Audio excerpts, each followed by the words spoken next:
Um, while going into my school, I already had an interest in fashion, but I feel that not just the school, but me developing and growing as a person, I really grew and learned and saw like my interest and love for fashion and art. In middle school, I really struggled with my self identity. And I remember like my first day in middle school, I went in with like military BDUs, combat boots, like a whole belt with like pouches all over the side of like my belt. And I even got searched by like school safety. But yeah, I really struggled with my identity. People would like bully me. And so basically, I tried to be like everyone else. So I started buying like the brands that everybody else had, like the Hollisters, the Aeropostales. I knew I wasn't being myself. Like I would have people basically style my clothing for me, but I wouldn't like what I was wearing. I knew I wasn't being myself and I wasn't being true to who I am. So Capsule One Untitled, number one Untitled, is like a conceptual capsule, which is like a small release of clothing, like experimenting with streetwear, fashion, and contemporary art. And I feel as if like clothing and garments and stuff, it's in its own sense can be made a fine art. And I look at the clothes I create and the clothes I want to create in the future and the environments I want to create as fine art that people can wear, something that's tangible, something that, yes, you can have fine art that's hanging on a wall or a sculpture and an installation, but I also think it should be something that people can wear. Um, and um, so yeah, in this capsule I'm doing like a lot of military inspired garments, um, and stuff that I would like and I love to wear. I feel as if the military garments are just timeless in their design, and they could be so beautiful. And so I'm distressing denim and dyeing denim, hand dyeing it, washing it, pitting zippers in certain parts, refitting the cut, adding pouches. I'm also creating ponchos from U.S. Navy, like blankets that were surplus. I'm also doing hoodies, and everything about those and everything in general about the capsule and the garments have to be genius.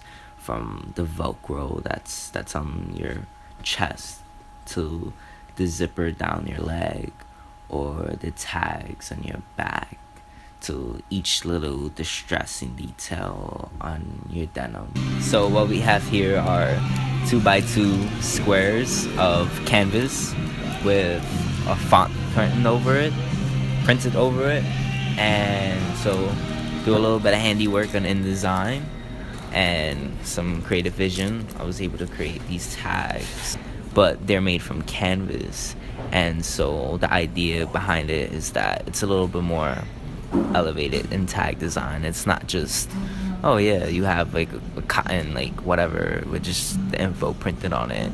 It's in itself, it's its own art piece.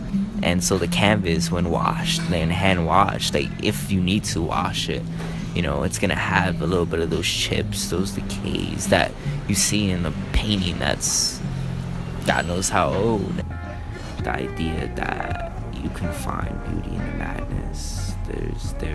No matter what craziness is going on, you can see beauty through the garments, especially the military garments, that war. I feel like there's something in its own sense that's rugged but beautiful with military inspired clothing.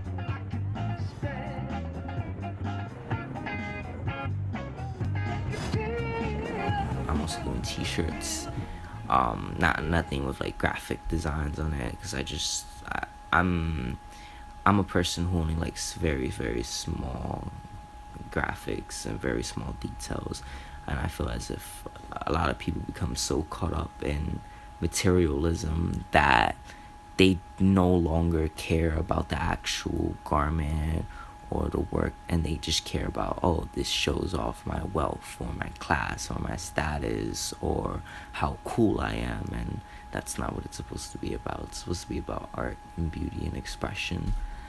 Beauty might be $1,500 in a Louboutin store, or it might be $3 in a thrift shop.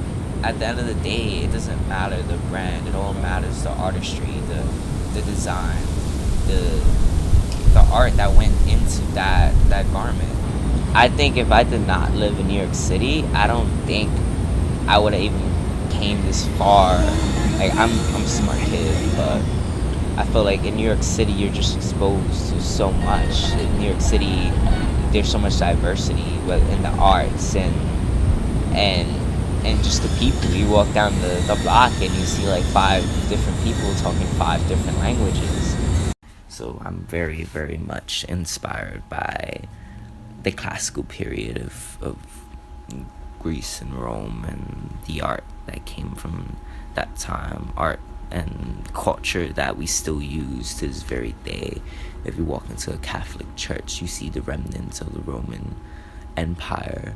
If you walk into the Met, and you walk in like the decorative arts or and the Renaissance paintings, or even in stuff that we have now, the United States, it's built off of principles from the classical period, and life, liberty, and happiness, and a democratic republic. And I'm also inspired by Renaissance art for the ideals that it brought into the world, the questioning, the making things more realistic, the actually showing what's in your environment, caring for what's around you, and the beauty in man, because there's so much beauty within us, but we don't acknowledge it. We try to hinder it. We try to break it down and create other standards of beauty or this and that, but there's just beauty in every single person, and